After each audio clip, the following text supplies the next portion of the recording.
So I know at like at Double Zero they were doing some amphoras and whatnot. Yep. Are they getting into the concrete fermenters Um, or we did buy 2 concrete fermenters last year for Double okay, Zero.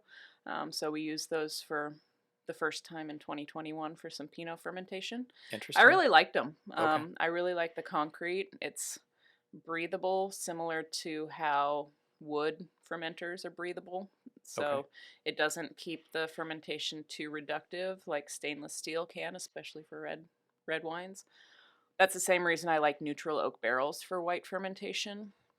Um, Especially for, I don't know, anything that has high acid, I think kind of needs to breathe a little bit while it's fermenting.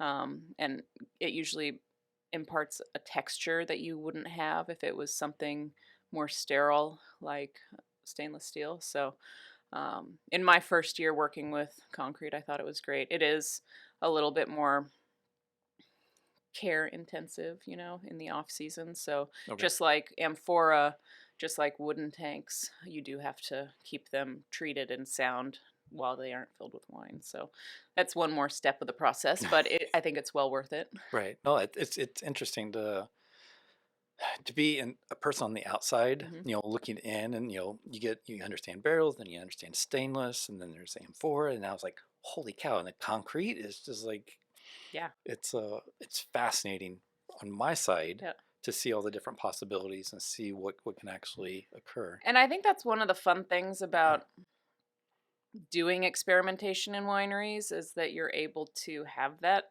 historical knowledge of what these different fermentation vessels do. I wish there was a way we could share it more easily with Right. everybody out there that's interested in that. I think experimentation and education of the people that are interested in learning these things is really important. We've always done experimentation in our winemaking, regardless of where we are. So I made a Syrah for a couple of years in 17 and 18, and we, having not made Syrah before for Ribbon Ridge because we don't grow Syrah here. I traded with somebody in Walla Walla for it. Right. We weren't sure what kind of closure to put it under. I figured out the winemaking side of it. I've made a little Syrah in some of my previous harvests abroad, but I had never had to think about the closure, and we on the Ridgecrest side of things, always use screw caps. But when it came to Syrah, which is a little tighter and would probably need more air to really evolve so that it's at an appropriate point to drink more readily, Right. we played around with some cork finished closures too.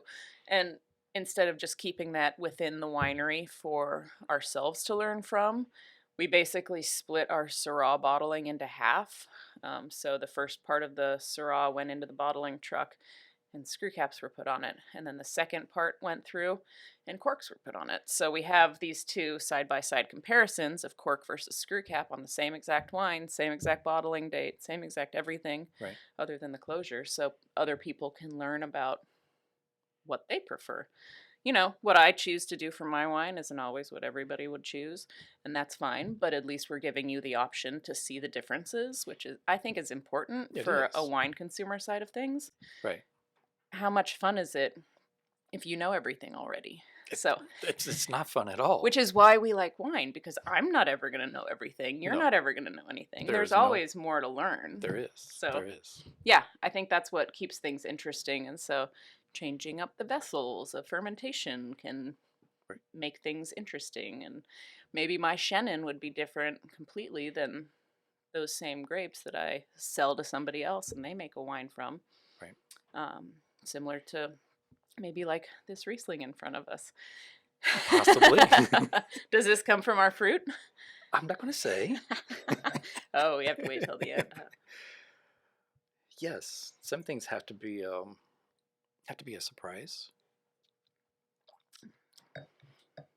It it could be Ribbon Ridge fruit, is what I'm saying. So that's Okay. going to be my next piece of input on That's the fair wine. enough. I like it. I like it.